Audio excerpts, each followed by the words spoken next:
Hello, welcome to lesson 3 on the topic time and work.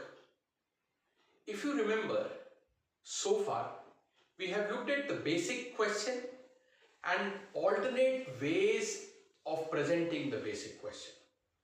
Now we will introduce additional conditions into the question and see how the LCM method is going to make our task easy. Let us begin. The first example. A can complete a task alone. A can complete a task alone in 20 days, whereas B can do it alone in 15 days. Okay. A can complete a task alone in 20 days, whereas B can do it in 15 days.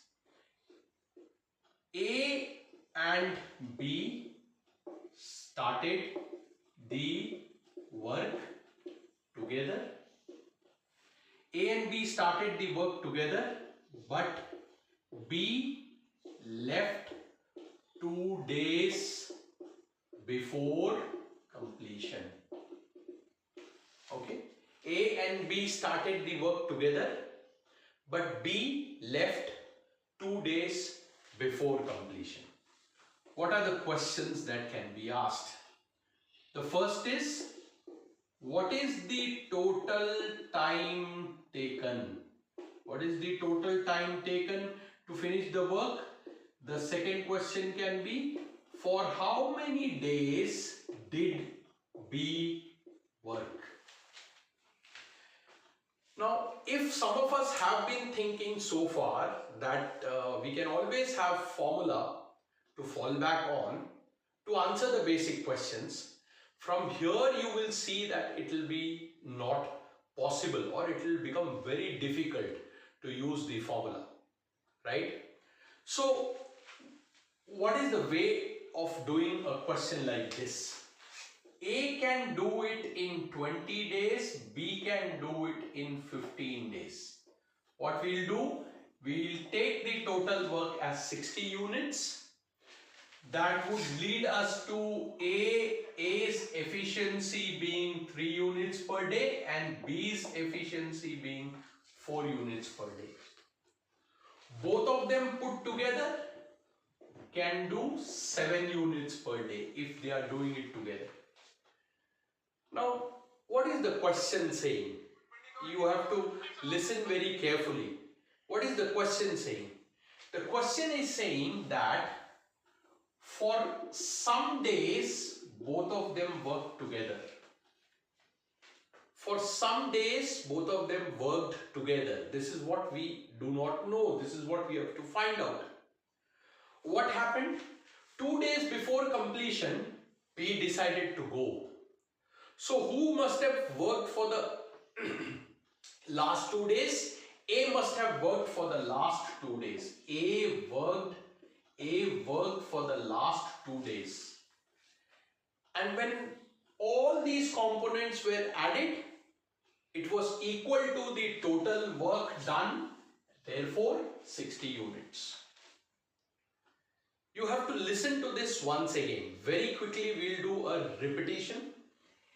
For the first few days, both of them worked together, so A plus B. For the last 2 days, A worked alone because B decided to leave. And when everything was added, it was equal to 60. Now please stop here for few seconds and appreciate the fact that the LCM method has the ability to convert every such problem into a linear equation. Right? And suddenly the problem, which was otherwise looking challenging, suddenly it becomes very simple to handle. So what is A plus B? 7y plus what is A? 3 into 2. This must be 60. So 7y is equal to 54. So y is equal to 54 by 7. Which can also be written as 7/5 by 7 days. Alright. Now let's come back to the question. What was the first question? The first question was, what is the total time taken?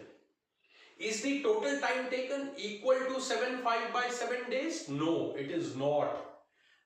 It is not 7/5 by 7 days. You have to add the 2 days along with this. So what is the total time taken? The total time taken is 7/5 by 7 plus 2. I hope we are comfortable in adding a mixed fraction to an integer. You add the integer part to the integer part and put the fractional part as it is. So what is the answer to the first question? The answer to the first question is 9/5 by 7 days. What about the second question? How many days did B work? If you think for a moment, what is the total time for which B actually contributed? The answer to my second question is 7/5 by 7 days. Alright. So first example. As you would have understood, the LCM method, which I said earlier, it's a beautiful application, right? The concept of LCM in time and work. The LCM method has got this ability to convert every such problem into a linear equation like this. Alright, first example. Let me share another example with all of you. So I hope you would have understood this example. In case there is any doubt, you can actually go back and watch the video again.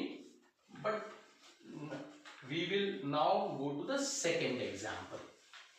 Does it make a difference if there are more than 2 people who are working? No, it does not make any difference to our approach. Alright, so let me take example 2. A alone can complete a work in 20 days. B alone in 25 days.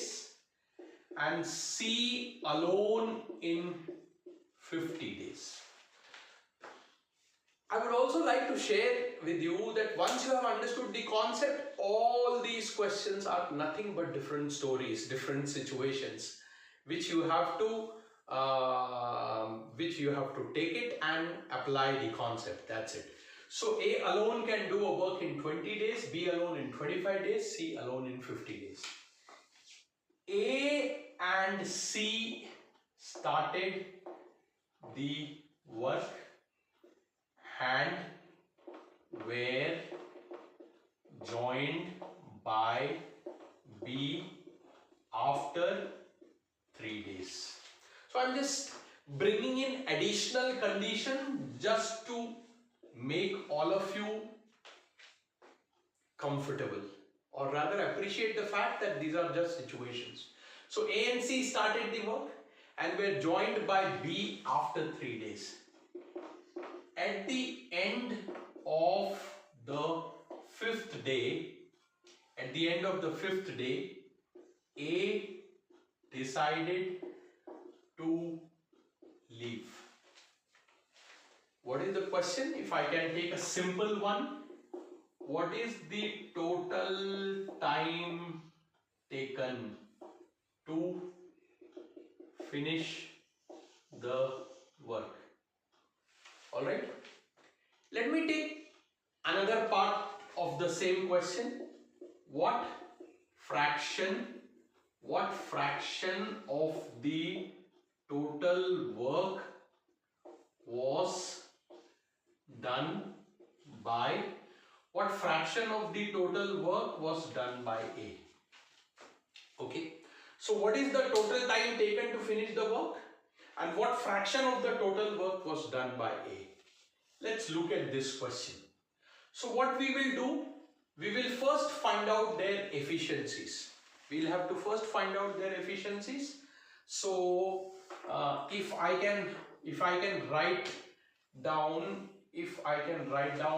okay, let me write down here again, A 20, B 25 and C 50.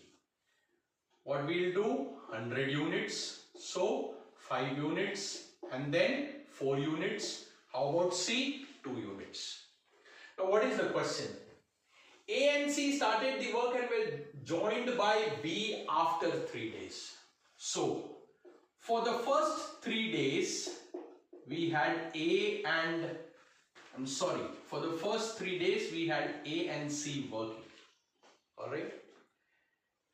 At the end of the 5th day, A decided to leave. So, what about days 4 and 5?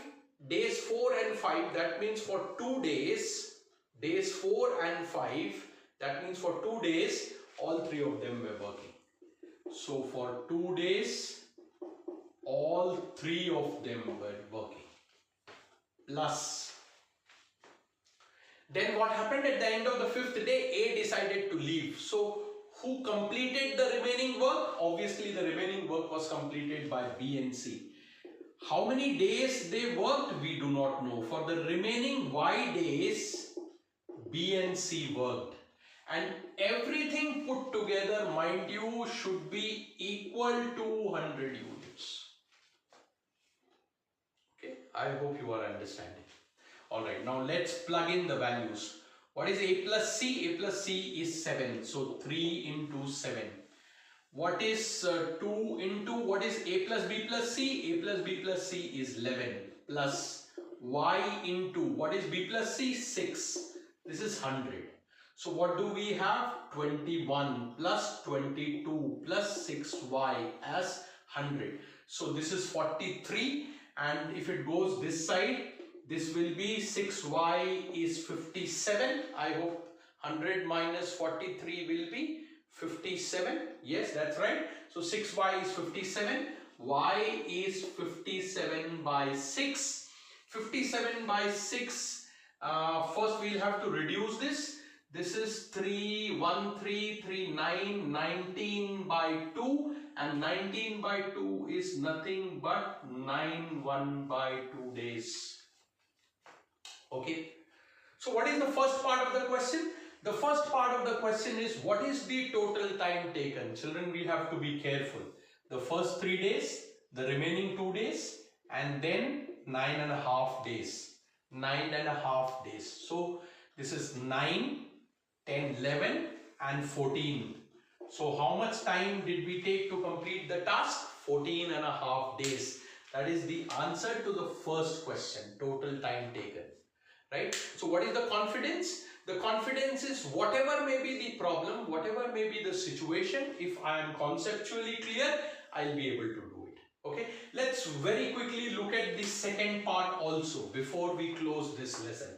What fraction of the total work was done by A? Oh, this is very interesting.